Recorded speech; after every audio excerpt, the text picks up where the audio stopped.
Cynthia, il est 5. Can we start? Yes, Marianne, sure. I will go ahead and share my screen. Please do let me know once you see it. Et ensuite, je commence avec le français. Alors, let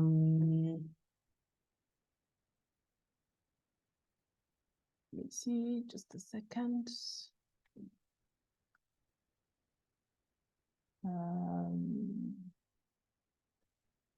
Voilà. Est-ce que vous avez mon écran? Oui. Ah, super. OK. Bon, on commence alors? D'accord. OK. Alors, bonjour, bonsoir, bon après-midi. Je me dis que nous devons nous trouver sur des continents différents, dans des pays différents. Donc, salut tout le monde. Moi, c'est Cynthia. Je mets ma caméra très vite. Hello everyone. J'espère que vous allez bien et que voilà, c'est la fin de l'année. Il y a la fatigue qui commence à se sentir, mais c'est vraiment une très bonne chose déjà que vous avez pu être ici avec nous. Donc, je me présente d'abord.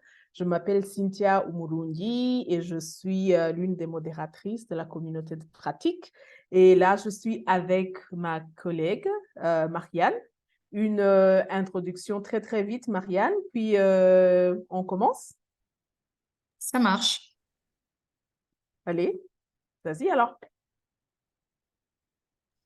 Aujourd'hui, on va parler de pourquoi c'est important d'impliquer les hommes dans la lutte contre les mutilations génitales féminines. Il faut savoir que à la COP depuis cette année, voilà, on a approfondi, on a creusé cette thématique. En 2019, on avait déjà abordé le rôle des hommes dans la lutte contre les mutilations génitales féminines. Et cette année 2023, on s'est dit que c'était intéressant de travailler de manière plus durable. Comment est-ce que de manière durable dans les activités de terrain, les activités communautaires de sensibilisation, comment est-ce qu'on travaillait cette implication de manière durable des hommes et des jeunes garçons dans les différentes activités qu'on mettait sur pied. Voilà. Et donc c'est pour ça justement, voilà, que cette année, voilà, la grande thématique était vraiment l'implication durable et on a creusé justement pendant l'année toute la question des masculinités, pourquoi est-ce qu'on travaille sur les masculinités, pourquoi c'est important de travailler sur les masculinités. On a questionné l'implication avec une approche transformatrice de genre, comment est-ce qu'on implique les hommes en re-questionnant les normes sociales, les normes de genre, et pour que ce soit vraiment transformateur de la base. Et on a également mis en évidence l'approche communautaire transformatrice de genre. Comment est-ce que, voilà, on s'adapte?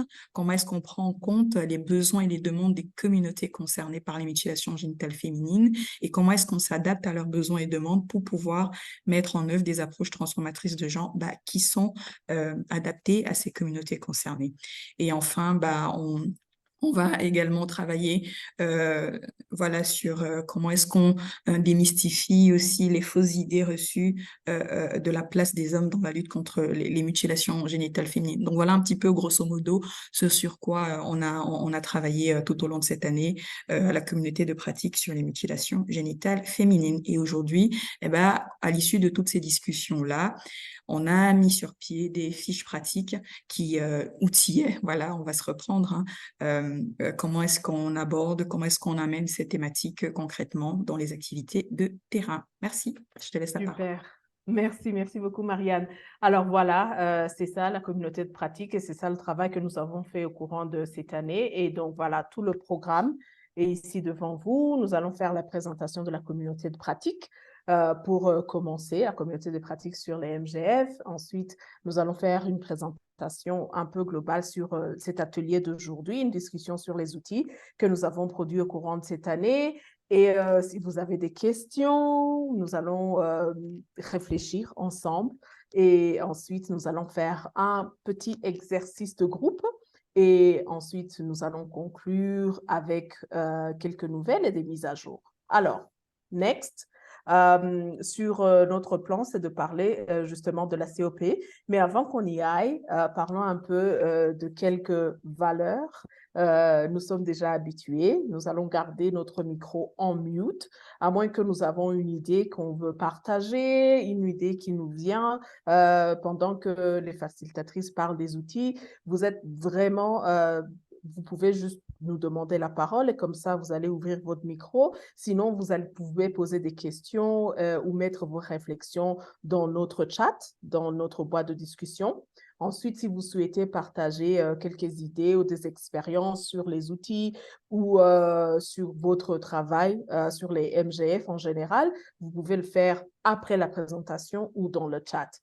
Cet atelier sera enregistré pour que tout le monde qui n'est pas là puisse en bénéficier. Et ensuite, vous pouvez choisir votre langue préférée, si c'est l'anglais ou le français. Nous avons des traductrices qui sont avec nous aujourd'hui. Et bien sûr, comme d'habitude, nous nous respectons les uns les unes les autres. Alors, la communauté de pratique, très, très vite, je suis sûre que ce n'est pas la première fois que la majorité des personnes qui sont sur ce call entendent parler de la communauté de pratique. Mais comme d'habitude, nous allons en parler pour que aussi vous puissiez aussi raconter cette histoire aux autres personnes et à vos partenaires. La communauté de pratique a débuté en 2017. C'est sur les mutilations génitales féminines et c'est un réseau bilingue, français et anglais, et qui vraiment a des membres qui sont sur tous les continents. Et c'est une activité du projet Construire les ponts entre l'Afrique et l'Europe pour lutter contre les MGF, mais nous avons aussi des membres qui sont en Amérique du Nord, par exemple, donc, et en Asie d'ailleurs. Et c'est une communauté de pratique qui est soutenue par le programme conjoint UNICEF, UNFPA sur les MGF. Et la communauté de pratique vise vraiment à mettre fin sur les MGF et à promouvoir le bien-être des droits humains, le bien-être des filles et des femmes.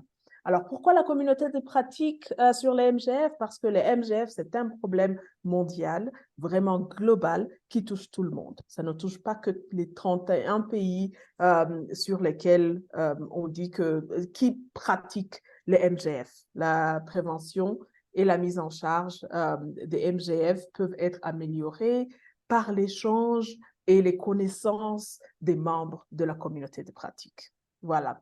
Je vois quelque chose dans le chat. J'espère que... Alors, c'est Marianne qui vous parle. D'accord.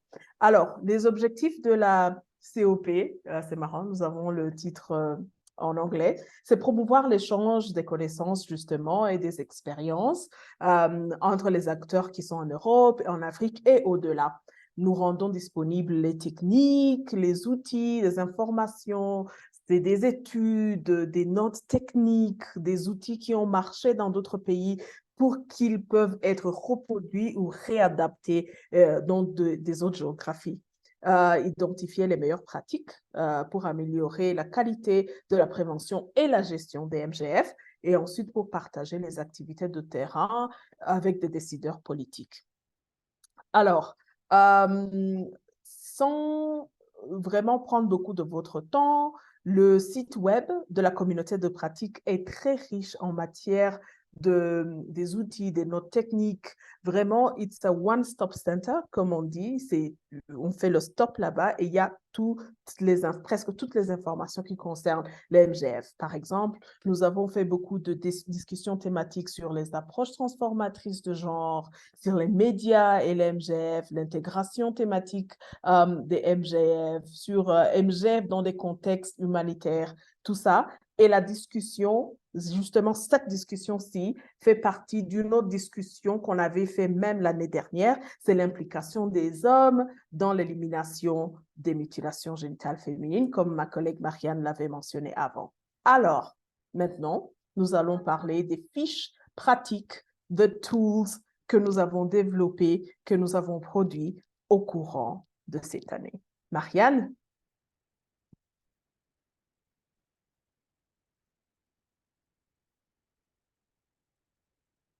Oui, il faut, voilà. Voilà, mon micro fonctionne maintenant. Alors, Ok. Donc, comme je disais en introduction, c'est vraiment une réflexion hein, qui est partie voilà, de ce questionnement perpétuel qu'on a euh, sur le fait que bah, souvent, quand il s'agit de violences basées sur le genre, bah, on s'attend à ce que l'entièreté de la responsabilité de résoudre le problème repose sur les épaules des femmes et des filles.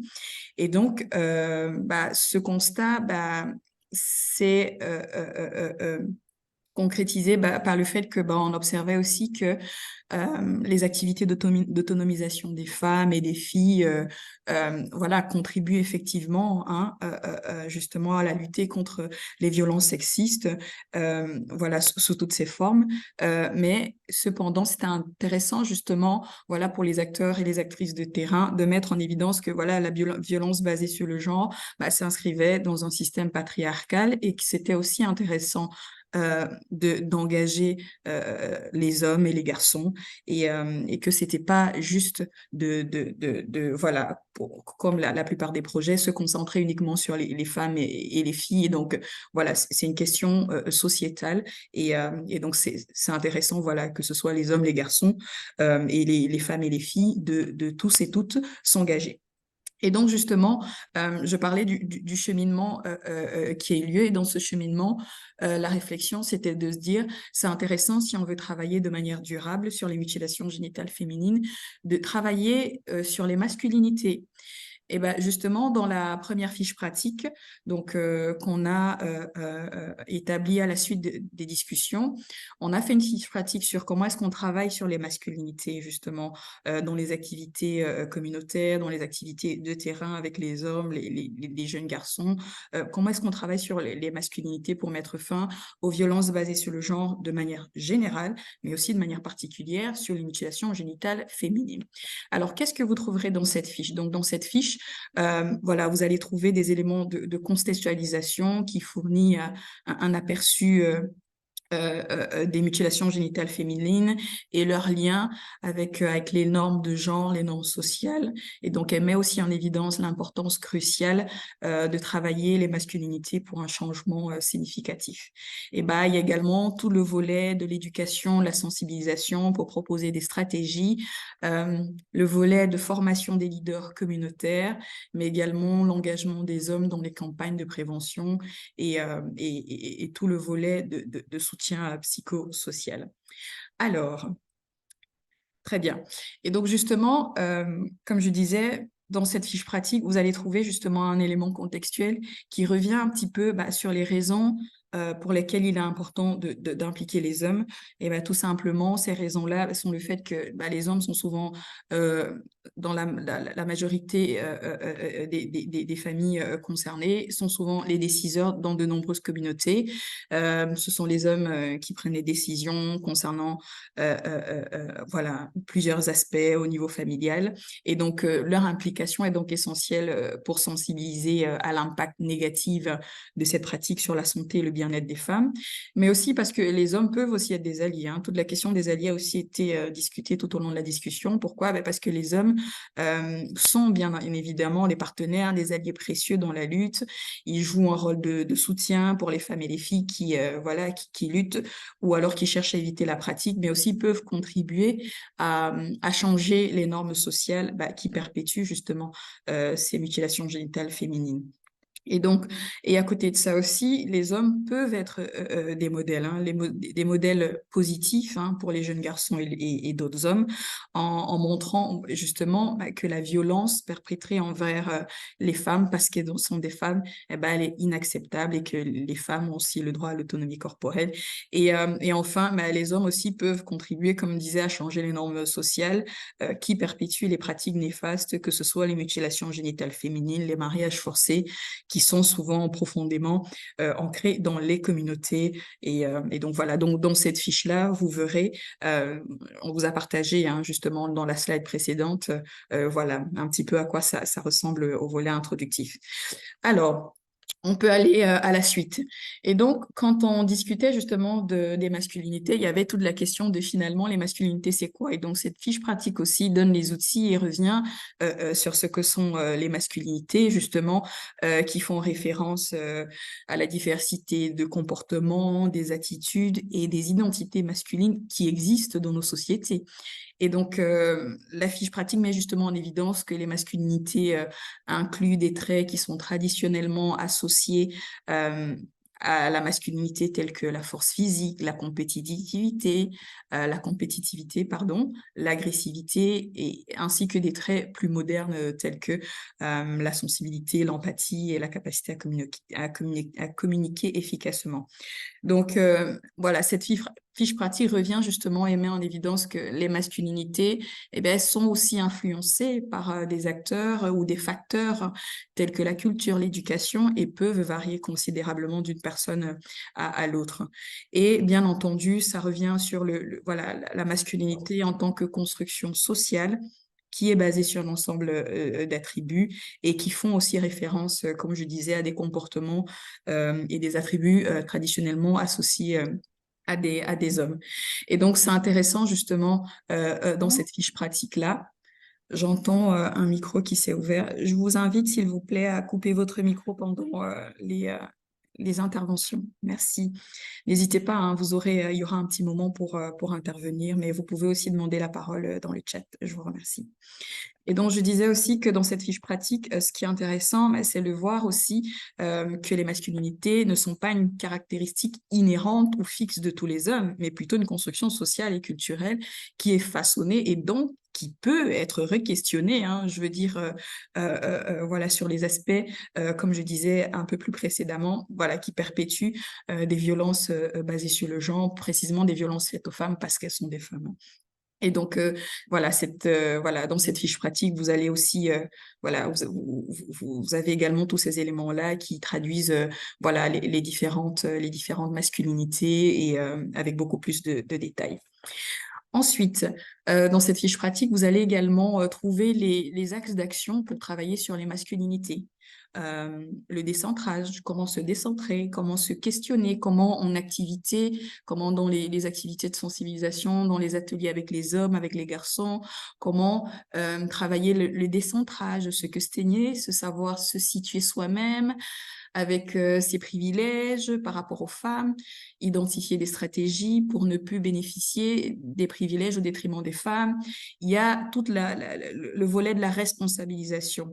Comment, à travers ces activités avec les hommes, comment est-ce qu'on questionne, comment est-ce qu'on discute de la responsabilisation, comment se responsabiliser, reconnaître ses torts, réparer ses actions s'il y a le préjudice, mais aussi il faut se responsabiliser en s'impliquant, voilà, dans les tâches qui nous font sortir de nos rôles assignés. Et bien évidemment, il y a tout le volet des alliances, s'allier, créer des liens de solidarité, s'engager dans une société plus égalitaire. Donc, c'est vraiment les leviers sur lesquels, au cours de la discussion thématique, nous avons eu, ces axes centraux sur lesquels c'est intéressant et c'est important de travailler quand on travaille les masculinités. Et donc, ça permet justement d'avoir cet ancrage qui fait en sorte que l'approche, elle est durable parce qu'il y a vraiment un réquestionnement de ces normes sociales et de genre, mais aussi de la socialisation finalement. Comment est-ce qu'on est socialisé depuis qu'on est petit garçon en reproduisant des rôles sociaux ou genrés qui sont des rôles avec lesquels on ne prend pas souvent de recul. Et un exemple, justement, quand on discutait lors de cette thématique, justement, il y avait des acteurs qui partageaient leur expérience avec des hommes qui venaient aussi justement dans ces ateliers-là et qui déposaient des sensibilités et c'est ça qui était intéressant, mais c'était aussi d'ouvrir cette place-là et de re-questionner finalement avec ces hommes-là qui eux aussi partageaient aussi hein, finalement toutes ces normes aussi hein, et toutes ces valises qui portaient sur eux en tant qu'hommes pour performer hein, leur rôle d'homme. Et donc ça aussi, c'était intéressant de revoir aussi justement par rapport aux acteurs qui travaillaient sur les masculinités, de voir aussi l'impact de ce travail au fur et à mesure que ce travail a sur les hommes, qui revenaient avec des témoignages en disant ah mais maintenant je fais autrement en famille, ah mais maintenant voilà les décisions sont concertées que ce soit avec mon épouse ou dans un cadre beaucoup plus global. Voilà, on fait également appel aux femmes pour voilà pour discuter de tel ou tel élément. Alors, et donc ensuite, vous allez aussi trouver dans cette fiche pratique, l'importance justement de travailler sur les masculinités pour lutter contre les mutilations génitales féminines. Donc je disais, c'est un outil qui peut être utilisé de manière globale sur les violences basées sur le genre, mais aussi de manière beaucoup plus spécifique sur les mutilations génitales féminines. Pourquoi? Parce que pour lutter efficacement contre les mutilations génitales féminines, les hommes et les garçons doivent devenir des alliés, pas uniquement dans les initiatives pour l'abandon des mutilations génitales féminines, mais plus généralement pour rééquilibrer les inégalités de pouvoir entre femmes et hommes et être réellement transformateur. Hein. Voilà. Mais aussi, pourquoi c'est intéressant de travailler aussi les masculinités dans cette perspective des mutilations génitales féminines? Parce qu'on a justement le retour d'acteurs de terrain pour qui, justement, en discutant, en voyant, justement, et en constatant les conséquences, les traumas que l'excision a eu autour d'eux, certains hommes et certains garçons souhaitaient de plus en plus s'investir dans la lutte, que ce soit à travers les dialogues communautaires, les sensibilisations au sein des familles, des communautés. Donc voilà, c'est aussi des espaces justement qui permettent justement de questionner ces modèles de masculinité hégémonique et des masculinités, disons, toxiques. Hein. Voilà. Ensuite, on est aussi revenu dans la fiche, on a fait un état des lieux de ce qui se faisait déjà hein, en termes d'outils, de campagnes pour travailler sur les masculinités. Et c'était très intéressant de voir justement que dans la communauté de pratique, il y avait énormément d'acteurs qui avaient déjà mis des choses sur pied en termes de campagne. On a la campagne très connue, hein, He for She, justement, qui a été lancée par l'Organisation des Nations Unies pour les femmes et qui est devenue de plus en plus un mouvement mondial. Et à côté de ça, on a l'Alliance Men Engage, voilà, qui est une alliance mondiale, justement, qui est présente dans plus de 30 pays, justement, qui cherche à impliquer les hommes de manière efficace pour réduire les inégalités entre les sexes et de pouvoir et de promouvoir la santé et le bien-être des femmes et des filles. Également, on a des campagnes, voilà, dans la fiche pratique, ça revient un petit peu, la fiche pratique revient sur ces différents exemples pour montrer ce qui se fait déjà, pour inspirer aussi hein, d'autres acteurs qui ne travaillent pas encore sur la question et qui souhaiteraient travailler sur celle-ci, de voir un petit peu comment ça se fait ici et ailleurs. Et ensuite, voilà, l'outil, justement, ce qu'on trouvait aussi intéressant dans cet outil, c'est que ça met en évidence hein, un certain nombre d'éléments sur lesquels on se rappelle pourquoi c'est important, justement, de travailler sur la question des masculinités dans les activités communautaires, parce que, voilà, ça permet de promouvoir l'égalité des sexes, ça permet d'améliorer, pour améliorer la santé mentale aussi hein, des hommes, comme on a vu dans certains, notamment par rapport aux attentes liées à la masculinité traditionnelle dont beaucoup d'hommes souffrent aussi. Hein. Je parlais de performer aussi la masculinité, ça vient aussi de là. Je parlais aussi de ces valises qui sont aussi des espaces dans lesquels les hommes déposent aussi ces valises-là et permettent d'être aussi OK avec ça et de reconstruire un modèle de masculinité qui leur correspond plus et qui correspond voilà, au modèle d'une société plus égalitaire. Et donc, voilà, mais aussi, ce qui est intéressant aussi, c'est vraiment l'aspect qui est mis en évidence pour réduire les violences basées sur le genre, promouvoir la diversité, mais aussi créer des modèles masculins positifs pour les jeunes pour les jeunes hommes. Je mets positif entre guillemets parce que voilà, ça dépend. Hein. Ce qui peut être positif, voilà, en Belgique n'est pas forcément, ne l'est pas forcément au Sénégal ou en Australie. Mais c'est pour ça que c'est très intéressant de faire attention à ce mot positif. Et donc, de plus en plus, on parle de masculinité co-responsable, hein, voilà, parce que le terme positif peut, voilà, avoir, ne pas avoir voilà, ce qui est, voilà, c'est variable, hein, ce qui est positif d'un endroit à un autre, mais voilà, on met en évidence le volet de co-responsabilité, justement, le modèle, pardon, de co-responsabilité, justement, dans ces masculinités dites positives. Et, euh, et donc voilà, et pour finir, ce qui est intéressant justement dans cet outil, ben, c'est de se dire, OK, une fois on a vu l'outil, on voit le contexte général, on voit un petit peu c'est quoi les masculinités, on voit comment travailler les masculinités dans les activités communautaires, pourquoi c'est intéressant. Et finalement, ben, on pourrait se dire aussi, mais comment finalement s'approprier cette fiche pratique sur le terrain? Mais justement, à travers la formation, la sensibilisation, c'est intéressant justement pour pouvoir travailler sur les masculinités, voilà, pour les acteurs et actrices qui ne travaillent pas encore sur les masculinités sur le terrain, bah, d'organiser des sessions de formation avec des travailleurs et travailleuses de terrain, les leaders communautaires, sur l'importance justement de travailler sur les masculinités pour mettre fin aux mutilations génitales féminines dans les différentes activités de sensibilisation, les ateliers communautaires. Il y a aussi tout le volet de l'intégration bah, dans les programmes existants. Donc, voilà, en fait, c'est pour montrer que c'est pas quelque chose d'éloigné de ce qu'on fait. Bah, c'est une des variantes, hein, une des variables, pardon, pour aller sur le long terme, justement, voilà, pour enrayer justement les mutilations génitales féminines, justement.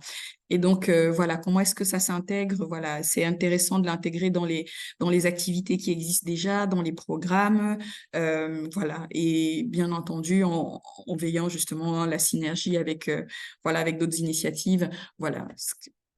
S'il y a des ateliers, bon, on va prendre l'exemple, hein, si une organisation travaille déjà avec des hommes de manière hebdomadaire ou mensuelle, et ben, l'objectif de l'intégrer, c'est de pouvoir justement, dans ces différents ateliers-là, amener les questions des masculinités dans ces ateliers-là. Et donc, c'est un petit peu comme ça qu'on parle d'intégration.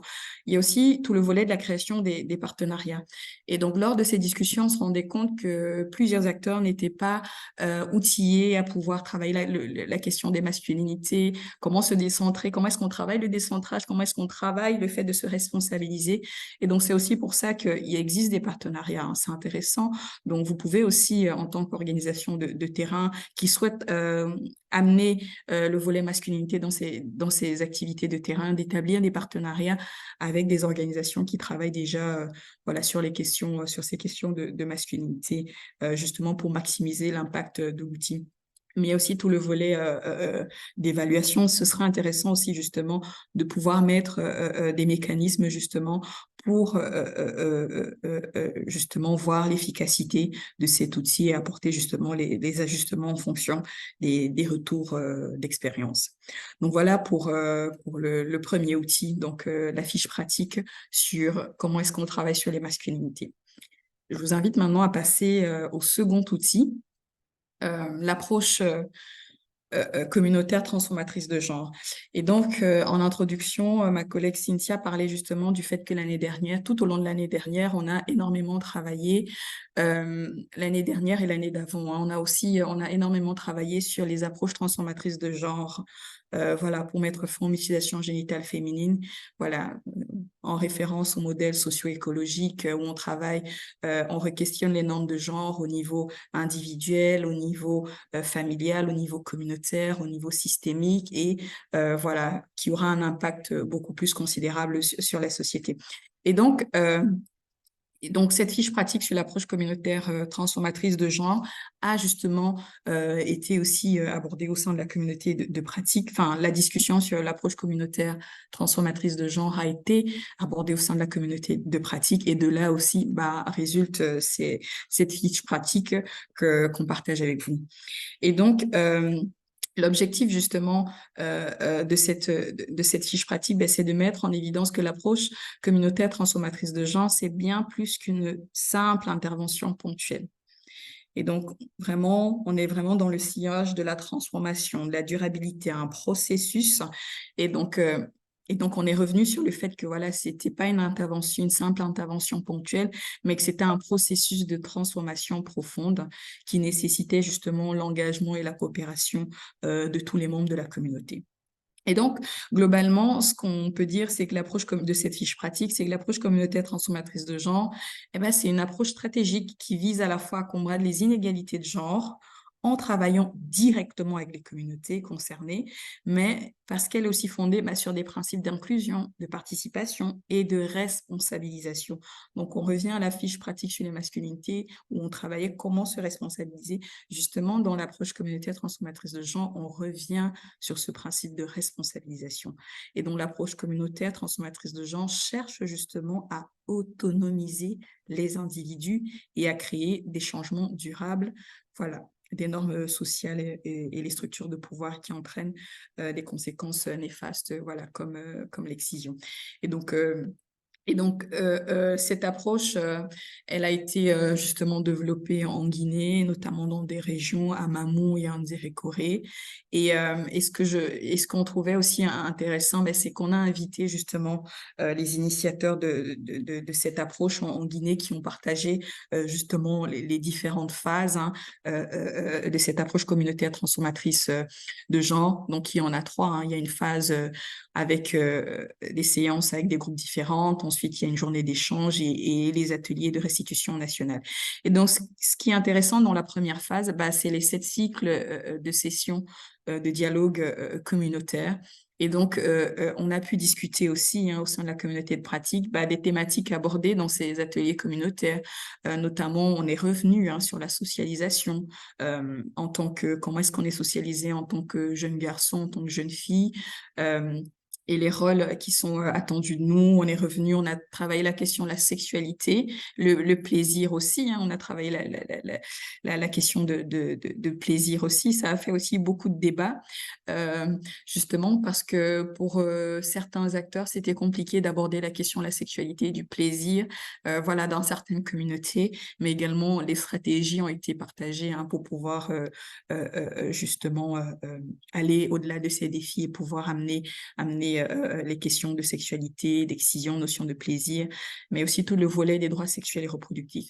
Donc, en gros, voilà, cette fiche vous donne un petit peu comment est-ce que l'approche transformatrice communautaire de genre fonctionne, c'est quoi les 3 phases importantes et donc, c'est super intéressant de savoir que c'est vraiment une approche qui est fondée sur euh, la formation de facilitateurs et facilitatrices qui sont issus de communautés concernées par les mutilations génitales féminines, qui vont elles-mêmes animer des sessions de dialogue en non-mixité, de genre, de génération, justement pour creuser ces thématiques-là, la sexualité, les droits sexuels et reproductifs, la socialisation, mais aussi qui vont discuter des rapports entre hommes et femmes et donc et la manière dont on est socialisé. Et donc, à l'issue de ces discussions, il a été justement partagé les différentes étapes de mise en œuvre des approches transformatrices de genre. Et donc, il y a 11 étapes. Et donc, l'idée ici, c'est pas que je reviens dans les 11 étapes. Il y a la fiche qui est justement disponible. Vous pouvez la voir sur le site de la communauté de pratique. J'ai mis le lien du site dans la chat box pour ceux qui et celles qui ne connaissent pas encore le site. Mais voilà, je sais que la majeure partie des personnes qui sont ici connaissent très bien.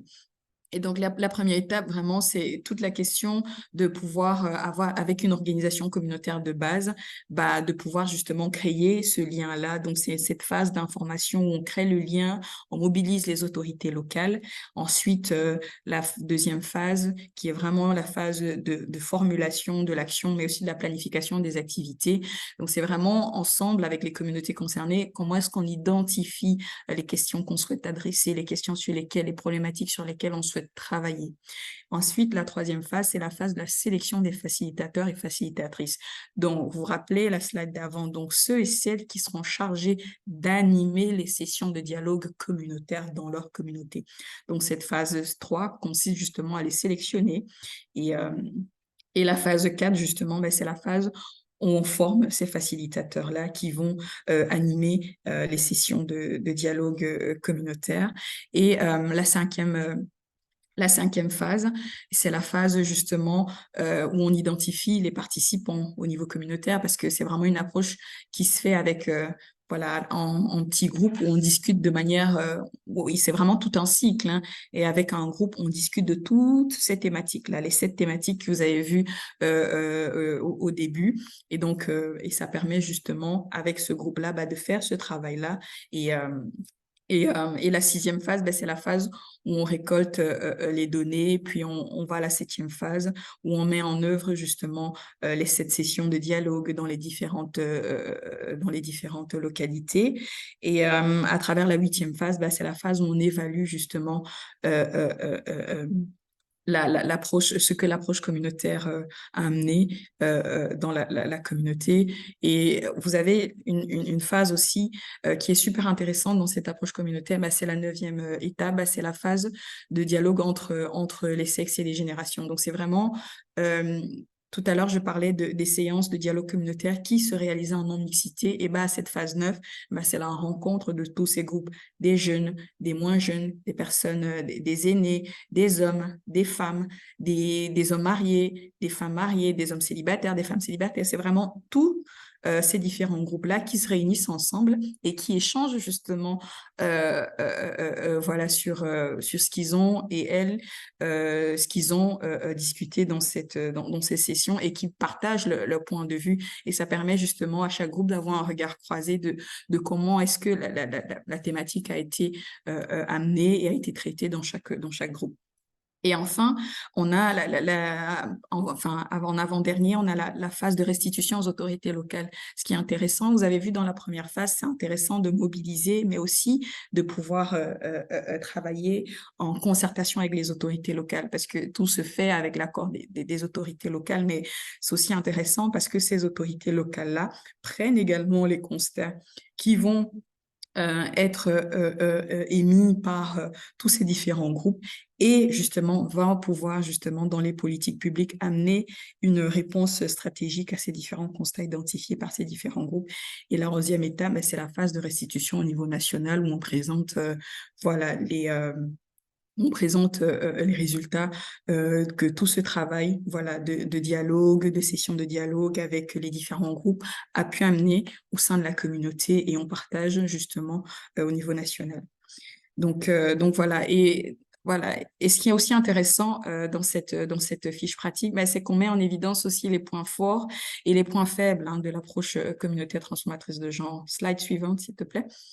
Ce qui est intéressant, c'est justement, euh, voilà, quand on voit comme ça, c'est très linéaire, étape 1, 2, 3, 4, 5, 6, jusque 11, on se dit, ah ouais, c'est super, c'est facile, mais voilà, il y a aussi des éléments à prendre en compte aussi, hein. Donc, il y a des éléments, des points forts dans cette approche qui résident justement dans le fait que, mais avant de commencer le processus de l'approche communautaire transformatrice de genre, c'est essentiel de comprendre la communauté cible et généralement par un diagnostic d'abord qui est établi avec la communauté cible, euh, mais aussi ça permet d'identifier les problèmes spécifiques liés au genre et de former une équipe compétente qui organisera justement des séances de dialogue avec les communautés pour sensibiliser, éduquer, engager les membres dans les discussions sur l'égalité de genre. Mais c'est aussi justement à travers cette approche-là, mais c'est une approche qui a super marché dans les deux régions, hein. Je veux dire, il y a eu tout ce volet décentrage et, et dont on parlait tout à l'heure. Mais justement, c'est justement à travers cette approche-là, justement, qu'on a réalisé avec ce qui nous a été partagé par le membre de la communauté de pratique qu'on a invité, qui a créé justement un changement concret dans cette communauté, justement, en mettant en place, comme je disais tantôt avec les pouvoirs publics, des actions et aussi des initiatives qui remettent en question les normes et les comportements sexistes. Bien entendu, il y a aussi des facteurs limitants, hein, donc je veux dire, euh, c'est vraiment, voilà, il y a encore, c'est tout le volet des croyances, hein. Il y a encore beaucoup de personnes qui sont attachées aux croyances et pour qui Et donc voilà, si on arrête l'excision, bah, il y aura des représailles au niveau mystique. Mais aussi, les facteurs limitants, c'est aussi la durée de l'approche.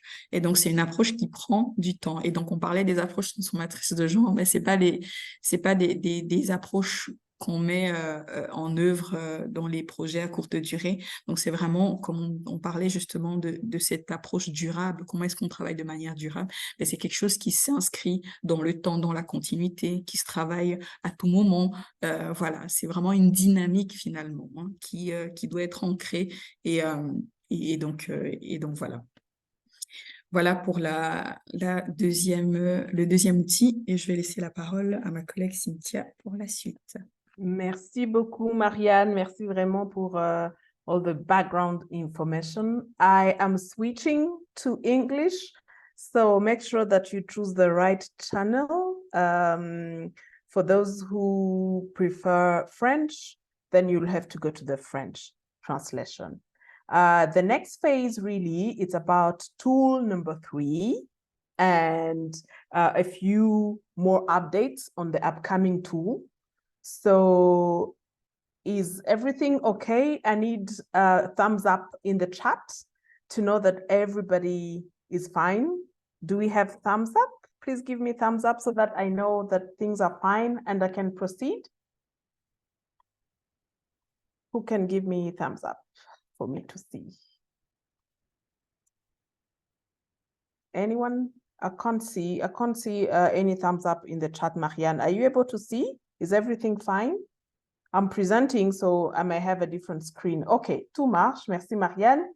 Ah, d'accord. OK, alors je vois les commentaires. Tout va bien. OK, super.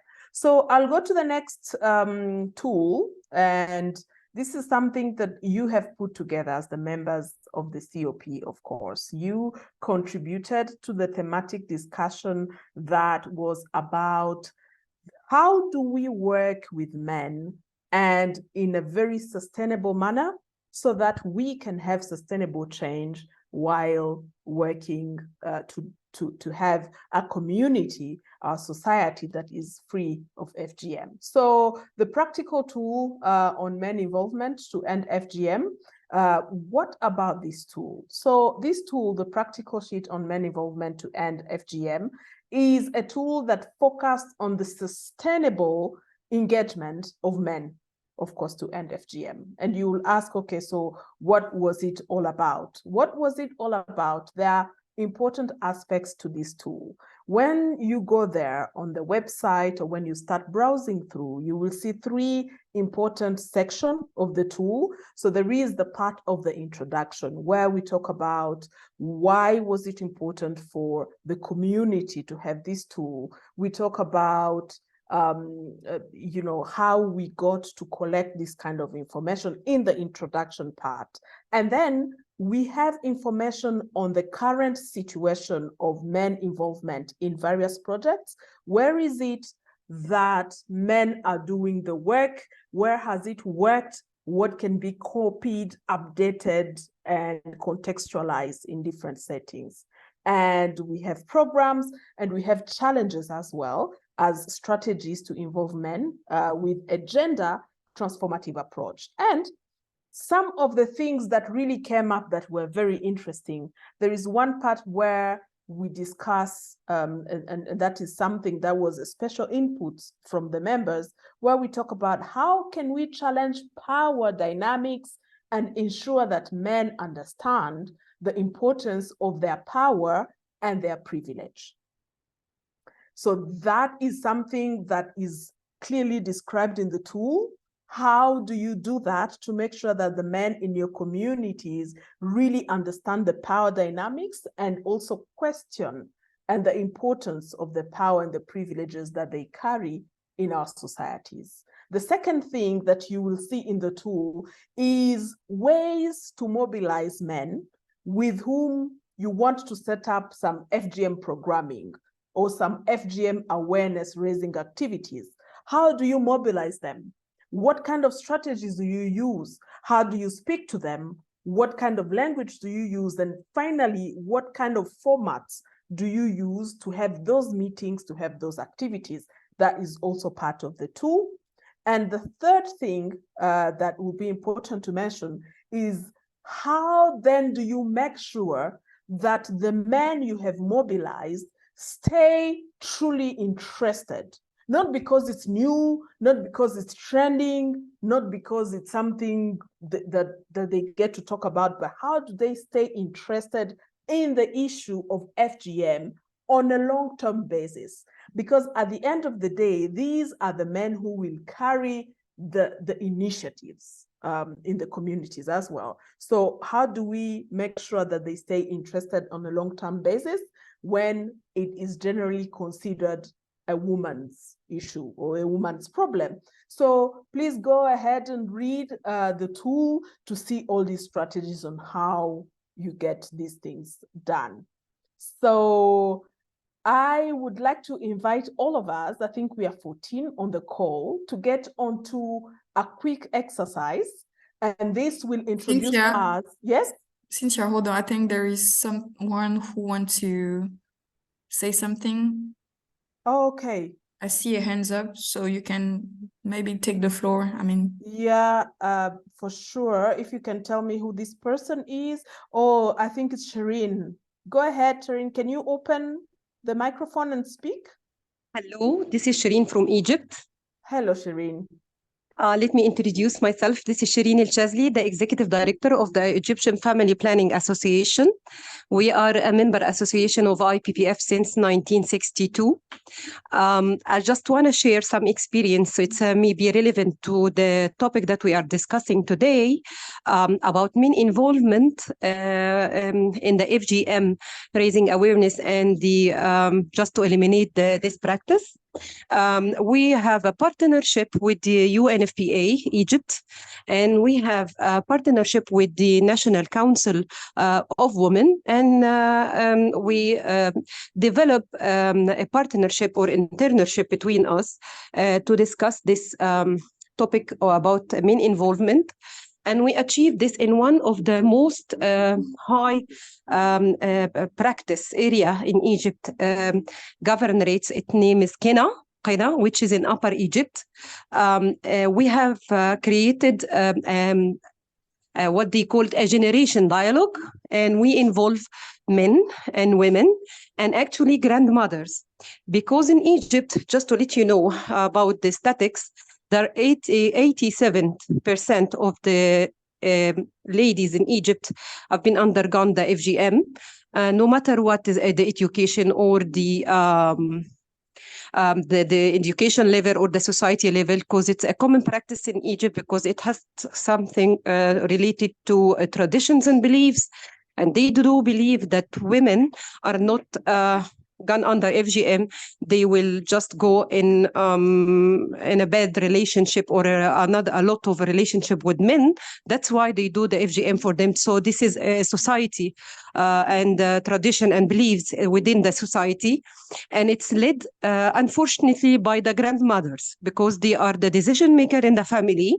So usually they go to their son or to their daughter and they convince them that they have to do the FGM for their daughters in order to prevent them from doing relationships outside marriage. So we created the generation dialogue.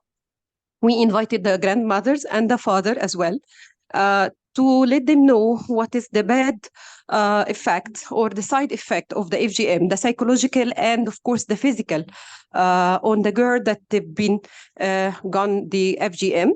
And that was very successful in Egypt, because we are not only involving the father and the grandmother, but we usually go to the local authorities in Egypt, like the police, and we encourage them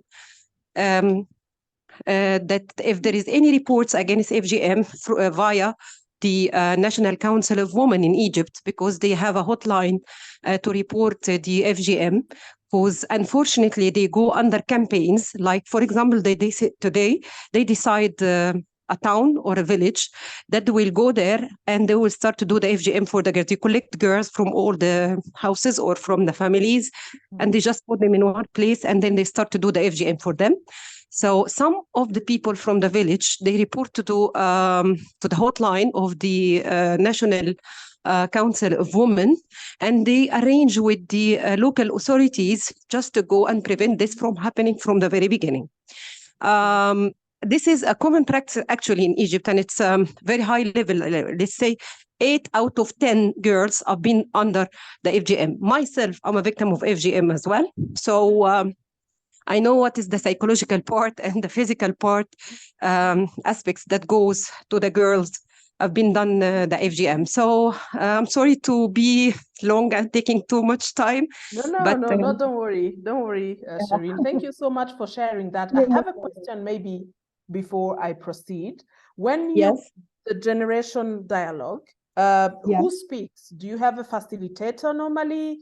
Or yes, we have a doctor. Usually, it's part of the dialogue is a doctor to emphasize the physical side effect of the FGM, and a psychiatric as well to explain the aspects of the psychological part. And we have a religious leader, a Christian and a Muslim, because I see, or at least in Egypt, our societies, they usually listen to this part, the religion part. And by the way, in the Muslim or even in the Christian, there is nothing about FGM told. Even the Prophet Muhammad himself, he didn't do FGM for his daughter. So it's not a common practice in Islam or even in Christianity. So these are the 4 or 5 main facilitators. They do the generation dialogue. And we have some victims as well. So they discuss it with the decision makers like the grandmother and the father. They just go through this. We listen to the victim, we listen to the decision maker, and some of the doctors as well that they have been caught doing the FGM. They just sometimes they share their experiences. And the facilitators are both men and women? Yes, I myself, I do facilitate. And we have some doctors as well, physicians, they are doctors. And the religion leaders, they are men. So usually they are involved and they are part of the facilitation process. Okay, great. Thank you so much, Shireen, for that. Thank you very much. Thank you. All right.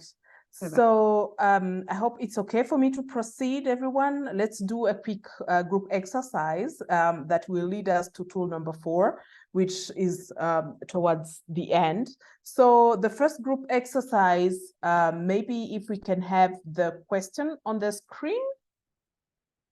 Can somebody help me put up the poll or the question on the screen?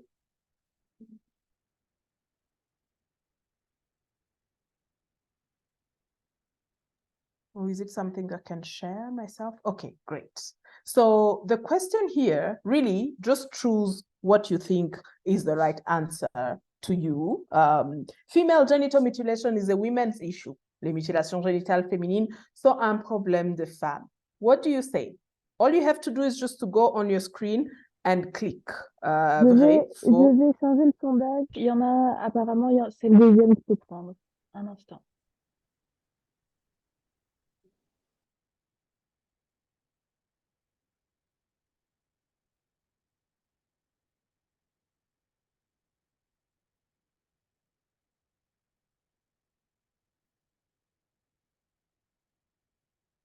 Est-ce que... Oh, il y en a qui ne voient pas le sondage, en fait, c'est ça?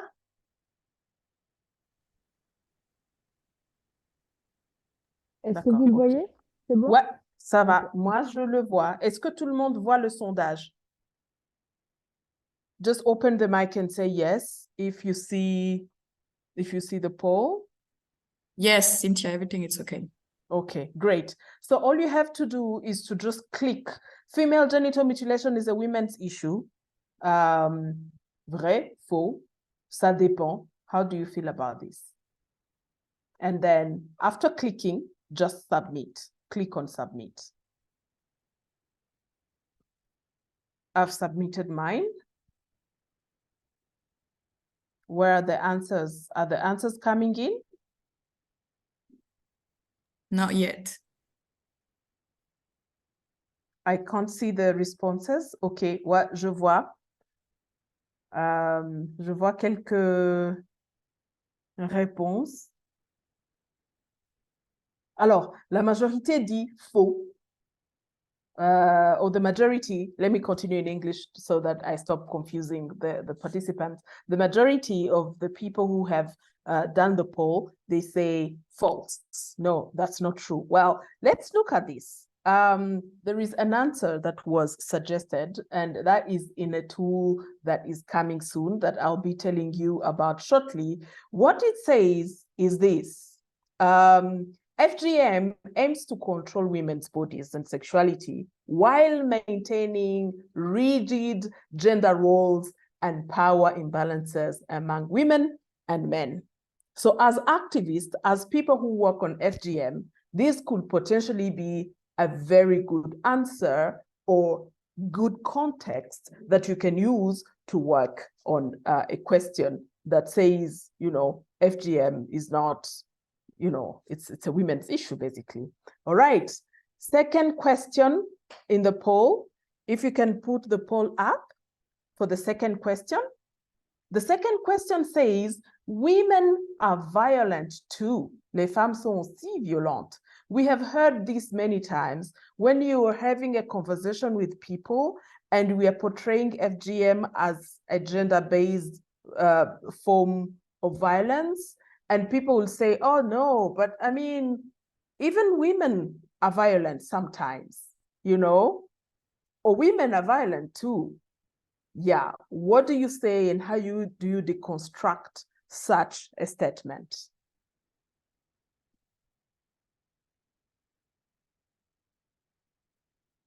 Click and submit.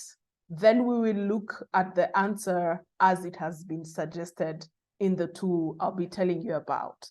So I see the majority says, well, it depends. Few of you say it's true, women are violent too, and then very few say no, or no, or false.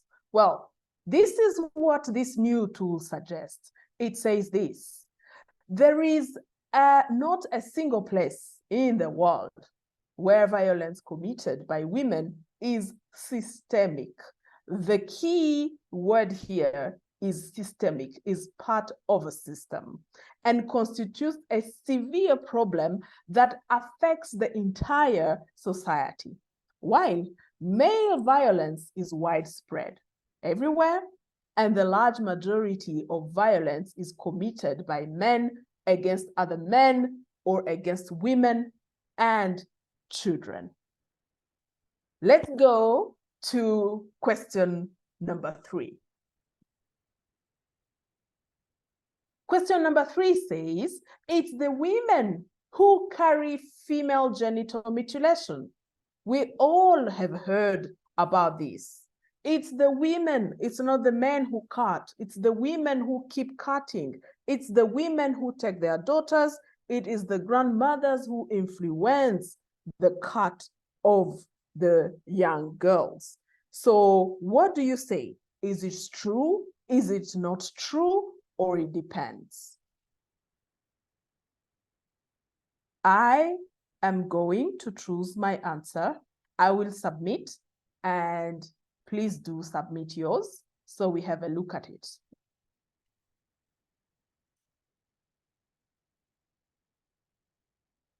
Can you share the responses? Okay, so the majority say it depends.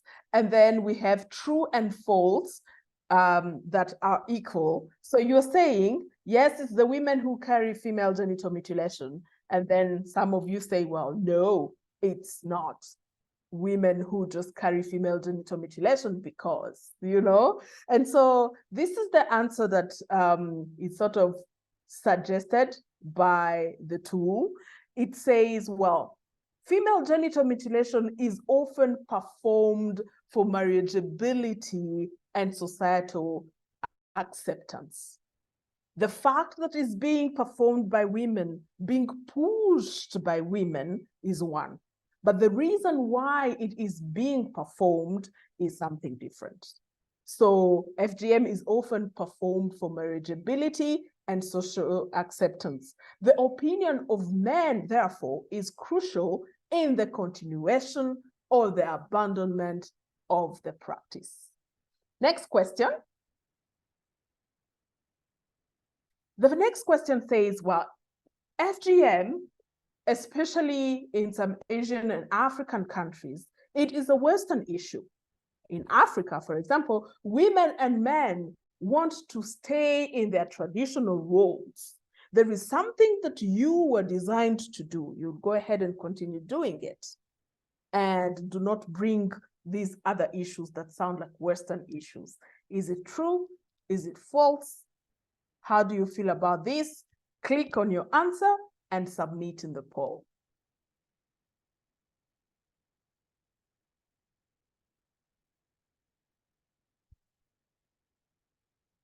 Have you submitted your answers? And what do you have? I can't see the result. Okay, so absolutely the majority says it's false. And very few of us say, well, it depends. Now, the answer to this, or at least some bit of context, is everyone should be free to do as they prefer or as they please, right? About the roles that the society says it has assigned to you. The problem is gender stereotypes and expectations, they actually prevent people from making free choices. And so you end up doing something that you don't feel is right or don't feel like you should be doing because that is the expectation or because the society has stereotyped you in some sort of folder that you will not be able to get out. That is question 4. 2 more to go. Let's look at the next question. A man doesn't have legitimacy to talk about FGM because you're a man or because you think that person is a man. It does not give them the capacity, the ability, or even the right to talk about FGM. Is it true? Is it false? Or does it depend on contexts? Click on your answer and submit. So we look at the last question. What's the result? Right, so the majority say, no, that's not true. Just because you're a man doesn't mean you do not have legitimacy to speak about an issue that concerns women and girls, especially when this is a human right issue. And so the answer or the context to this could be, well, look, it is essential that all members of the community, no matter their gender, become actively involved to promote the abandonment of FGM. The legitimacy comes from the willingness to challenge oppressive norms and to promote gender equality and to help create a world free of FGM, of course. And let's look at the last question for this exercise.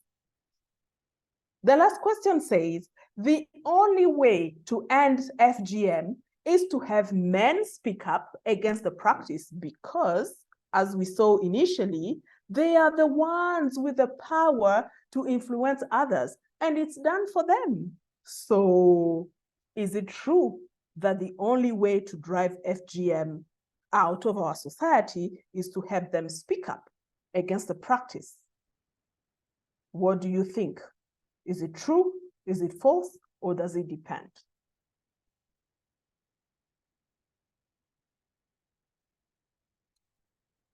Click on your answer and submit.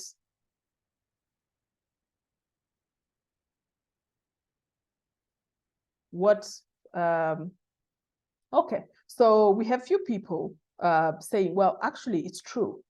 The only way to drive this practice out of our society is to have men speak up because they have the authority, but also this practice is done for them.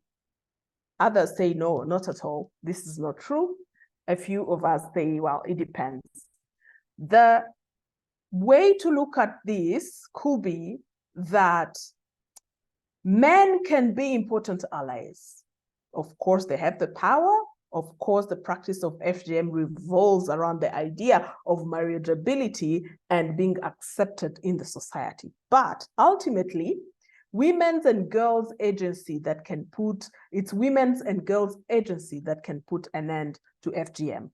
And this is because if you do not provide, if you keep providing additional space for men to talk about FGM and influence options publicly, this can eventually add on to the power imbalance between women and men. You do remember that initially, when we talked about men being allies, even in our discussions at the community of practice, it is not to give all the space that women had to men. Because at the end of the day, we all know the social norms that are similar to FGM, they have what we call power play. It means there's lots of power that pushes a certain social norm, a negative social norm, to be performed. And that is a social imbalance in terms of power between men and women. So if you make this problem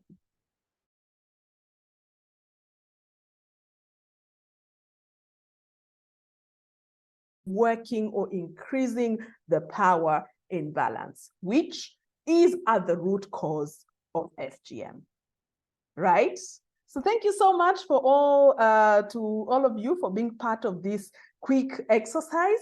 And I would like to tell you about the upcoming tool. This is ways we talk about FGM. How do we talk about FGM? The do's and the don'ts. So these few questions that I've asked you and many others that people in your communities will ask will be part of this tool, and it's coming soon. We will be sharing this tool on email. You can also find it on our website. We will make sure that we tell you where to find it, and hopefully you'll find it very useful and be able to use it in your social and work settings, right?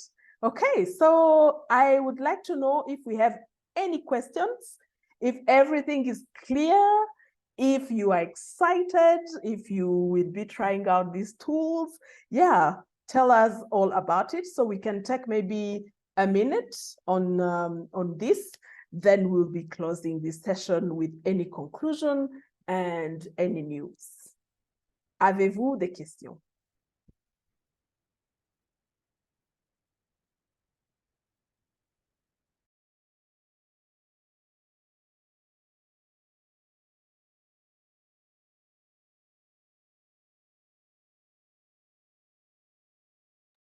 Cynthia, je voulais juste rajouter des questions où vous souhaitez partager quelque chose, comme Shireen partageait un petit peu ce qui se fait en Égypte, le dialogue générationnel.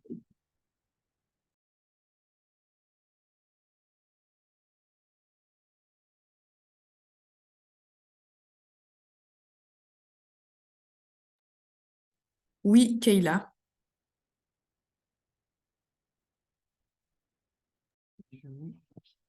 Oui, bonjour à toutes et à tous.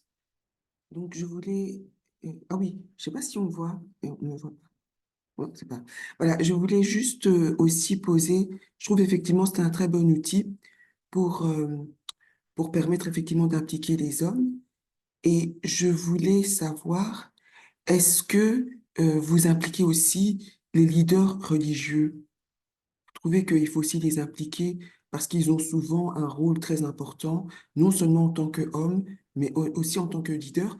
Effectivement, l'intervenante avant a très bien souligné que ce n'est pas repris dans la religion, mais il y a cette confusion.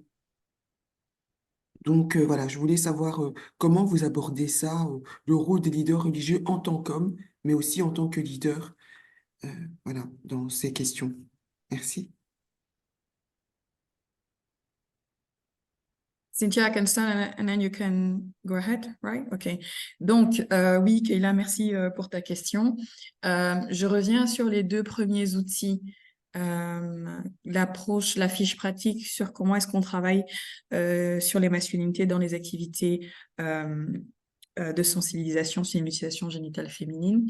Et donc, justement, dans cette fiche pratique-là, bah, l'idée, justement, comme je disais, bah, c'est aussi je parlais aussi de performer aussi ce rôle-là, hein, dans cette masculinité hégémonique qui est souvent aussi représentatif, hein, des hommes religieux, je dirais pas représentatifs, dont ils sont les gardiens, quoi, de ce rôle de masculinité hégémonique. Et donc, justement, dans la deuxième fiche pratique sur l'approche communautaire transformatrice de genre, eh ben, justement, lors de la constitution des groupes de discussion sur les thématiques comme l'excision, le plaisir, les droits sexuels et reproductifs, la socialisation, et ben, dans ces groupes-là, ben, les leaders religieux sont impliqués, hein, bien entendu.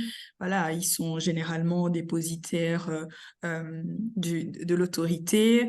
Voilà, c'est vers eux justement qu'on se réfère.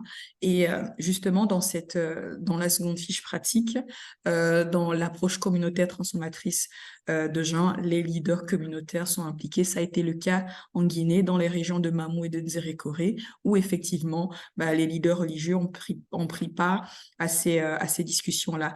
Mais effectivement, on avait aussi discuté, hein, de manière beaucoup plus générale du rôle des leaders religieux dans la lutte contre les mutilations génitales féminines.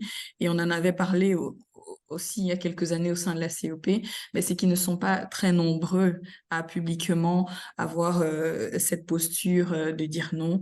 Et donc, bien entendu, l'idée justement des dialogues communautaires aussi, c'est de renforcer et d'amener beaucoup plus de leaders religieux à participer à cette approche, à ces approches qui permettent de re-questionner les normes sociales et de genre dont les leaders religieux sont souvent les garants dans les différentes communautés. Ok, merci. All right. So do we have any other question from everyone in the group?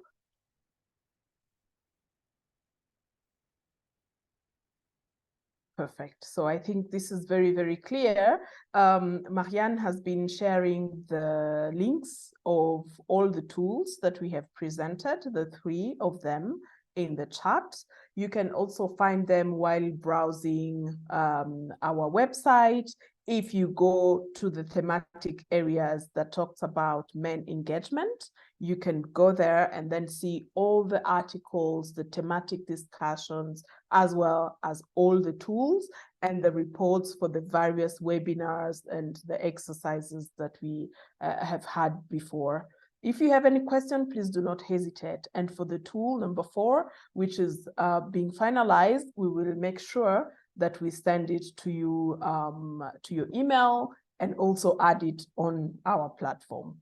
So if there is no other question, I think we can go to the next phase, which is concluding. And yeah, I have a question. J'ai une question pour tout le monde. Oui, vas-y. Oui. Donc, voilà, je trouve ça chouette, hein, avec ces fiches pratiques. Moi, la question que je voudrais adresser à tout le monde ici, c'est est-ce que, voilà, est-ce que vous travaillez, je souhaiterais en fait un partage d'expérience là maintenant. Ce que je souhaiterais, c'est que vous partagiez vos expériences sur comment est-ce que vous travaillez les masculinités dans les activités? Si oui, comment vous travaillez sur ces questions-là? Ensuite, est-ce que vous avez beaucoup dans les approches communautaires, les approches transformatrices de genre? Comment est-ce que vous adaptez ça dans les communautés concernées par les mutilations génitales féminines avec lesquelles vous travaillez? Donc, j'aimerais vraiment en savoir un peu plus.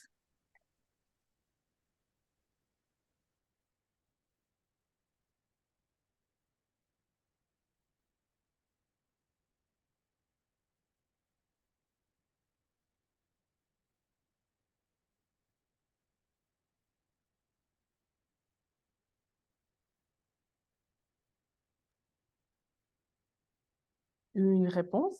Vous pouvez aussi ajouter votre réponse dans le chat si vous voulez.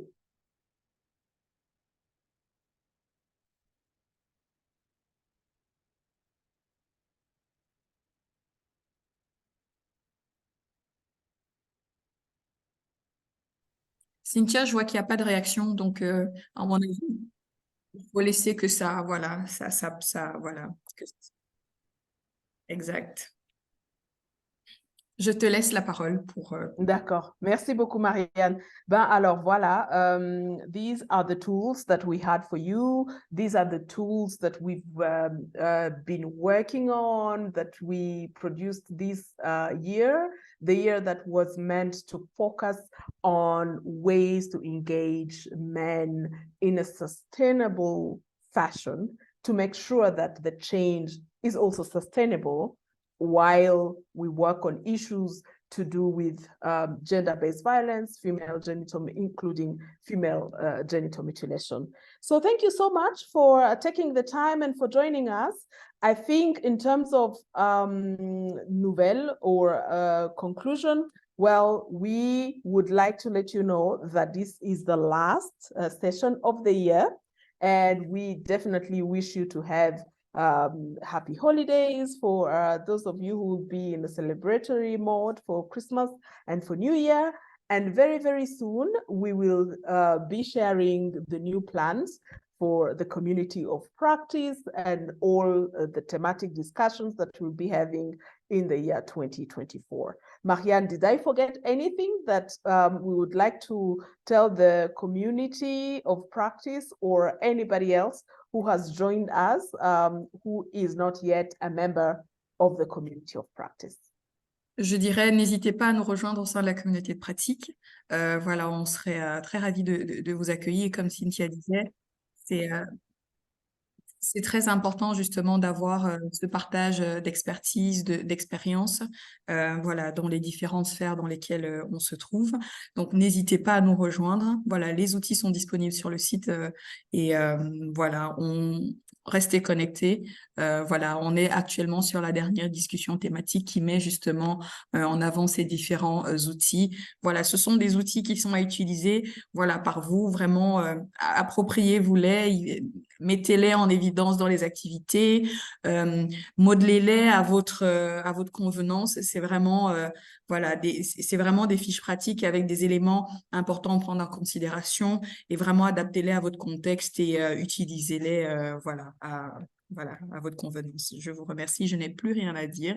Et Cynthia, maybe you can close now. Yeah, so we are closing now. Thank you so much for finding the time. Speak soon. And this webinar will also be shared on our YouTube channel, so you can always refer to it. If at all you need this presentation, please do reach out to us on email and we will share it with you.